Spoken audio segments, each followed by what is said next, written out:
ახლა ირაკლი კობახიძის ადმინისტრაციამ უნდა გაგცეს პასუხი, რა ნიშნით გაუშვეს ამ საკვანძო და მნიშვნელოვანი თანამდებობიდან შალვა ლომიძე, რაც არის დაზორის სამსახურის უფროსის შეფი, თუმცა მთავრობის ადმინისტრაციაში არ გვეუბნებიან, რას უკავშირდება მისი გათავისუფლება, ეს არის მისი არაკომპეტენტურობიდან გამომდინარე, მას დაუწუნეს მუშაობა, თუ უბრალოდ მთავრობის ადმინისტრაციაში გრძელდება ირაკლი კობახიძის მხრიდან ღარიბაშვილის კადრების წმენდა და ამ ადგილს ახლა ირაკლი კობახიძე მისი უახლოესი გარემოცისთვის ამზადებს. ეს კითხვები რჩება ღიად, თუმცა მნიშვნელოვანი არის ის, რომ საქართველოში დაზვერვის სამსახურის უფროსის შეფის თანამდებობა ვაკანტური დარჩა იმ ფონზე, როდესაც ქვეყანა დღეს უდიდესი საგარეო საფრთხეს წინაშე რუსეთის სახით და ახლა ეს თანამდებობა არის ვაკანტური.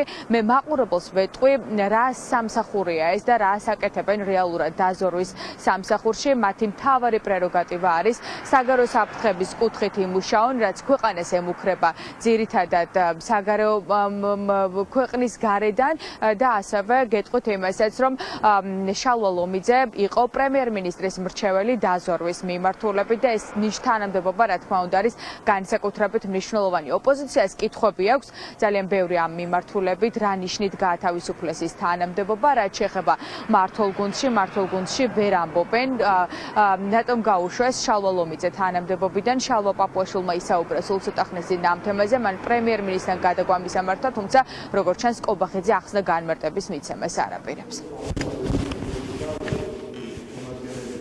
რატომ მოხსნა ეხლა ის ირაკლი კობახიძემ, როდესაც ამდენი ხნის მანძილზე ის მუშაობდა კარგად. შესაბამისად მოცემულობაში, როდესაც თავად შალვა ლომიძე წლების მანძილზე ასრულებდა მოვალეობის შემსრულების როლს და დიდი ხნიანი არჩევნების მოწოდების შემდგომ მოხდა მისი დანიშვნა, რომ არ შეიძლება მოვალეობის შემსრულებელი იყოს დიდი ხანი დაზვერვის სამსახურის უფროსის თანამდებობაზე, ხომ არ იქნება იგივე გამეორება და ხომ არ იქნება უარესით ჩანაცვლება, უარესი კომპეტენციით, ან მათ შორის გარკვეულწილად ყურაკავშირდება ეს გაცხადებული ქვეყნის ეროვნული ინტერესების გარკვეულწილად ცვლილებასაც. ამ კითხვებზე პასუხი უნდა გასცეს როგორც ირაკლი კობახიძემ, ასევე საინტერესოა ირაკლი ბერაიას პოზიცია, რომელიც ყოველთვის ტაშს უკრავდა შალვა ლომიძის და მის სამსახურის მუშაობას. შესაძლებელია ეს იყოს კონკრეტულად სხვა პირისთვის განკუთვნილი ადგილი და არა მოქმედი კვალიფიციური თანამშრომლისთვის. რაც შეეხება საკადრო გადაწყვეტილებებს, მათ შორის ამ საკითხზე, ეს არის პრემიერ-მინისტრის კომპეტენცია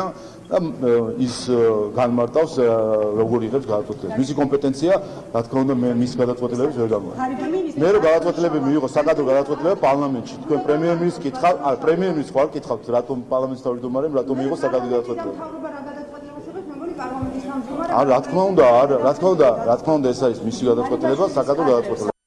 შალვა ლომიძის მიერ ასე ვთქვათ, შალვა ლომიძის სამსახურს საკმაოდ დადებითად აფასებდა არა მხოლოდ ქართული ოცნება, არამედ ოპოზიცია და ხაზს უსვამენ მის კომპეტენტურობაზე. მე მაყურებელს ვეტყვი, რომ ლომიძე უკვე 10 წელზე მეტია უშიშროების სამსახურში მუშაობს. ის წელიწადნახევრის განმავლობაში დაზვერვის სამსახურის მოვალეობის შემსრულებლის პოზიციაზე იყო. ბოლო რამდენიმე წლის განმავლობაში კი ის ირაკლი ღარიბაშვილმა დანიშნა აღნიშნულ თანამდებობაზე და მისი სამსახური საკმაოდ დადებითად ფასდება. ის არის მაღალი კვალიფიკაციის მქონე პირი, სწორედ ამიტომაც ჩნდება კითხვები, რატომ გადაწყვიტა ირაკლი კობახიძემ მისი ამ უმნიშვნელოვანესი თანამდებობიდან გაშვება.